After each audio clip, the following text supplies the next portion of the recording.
സത്യമായ സംഗതിയാണെന്ന് തിരിഞ്ഞിട്ടും അതിനോട് ധിക്കാരം കാട്ടുക. അതിൻ്റെ പേരാണ് കിബിർ. അല്ലാണ്ട് റസൂല് പറഞ്ഞതാണ്, ഹൃദയത്തിൻ്റെ അകത്ത് കിബിർ ഒരു അണുമണി തൂക്കമുള്ള ഒരാൾ സ്വർഗത്തിൽ കിടക്കില്ല. ഈ കിബിർ ഏതാണെന്നറിയോ? ഞാനൊരു വലിയ ആളാണ് എന്ന് വിചാരിക്കുന്നത് മാത്രമുള്ള കിബിറല്ല. അതൊക്കെയാണെങ്കിൽ പൊറുക്കാം. ഞാനൊരു വലിയ ആളാന്ന് പറയുമ്പോൾ ആ വലിയ ആളല്ല എന്ന് തിരിഞ്ഞാൽ മതിയല്ലോ, വേഗം തിരിയും. ഏതൊരു വലിയ ആൾക്കും ഞാനൊരു വലിയ ആളാന്ന് എന്തിലാ വിചാരിക്കണെന്ന് വെച്ചാൽ അപ്പുറം ലേശം ചിന്തിച്ചാൽ അനുഭവത്തിലെങ്കിലും തിരിയും. ഒന്നുമില്ലെങ്കിൽ ഒന്നിനും വെച്ചാതെ കുട്ടികൾ കയ്യും പിടിച്ച് നടക്കേണ്ടി വരുമ്പോഴെങ്കിലും തിരിയും. ഞാൻ അത്ര വലിയ ആളൊന്നുമല്ല, പരാശ്രയനാണ്, മറ്റുള്ളവരെ ആശ്രയിക്കേണ്ടവരാണ്. തിരിയും. ആ കിബറല്ല ഈ പറയുന്ന കിബർ.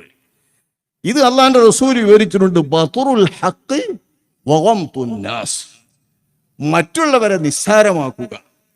അള്ളാന്റെ അടിയങ്ങളായി ശരിക്ക് ജീവിക്കണമെന്നുള്ളവരെ നിസ്സാരമാക്കുക. സത്യത്തോട് ധിക്കാരം കാട്ടുക. സത്യം എനിക്ക് വേണ്ട, സത്യം തിരിഞ്ഞ കള്ളി സത്യം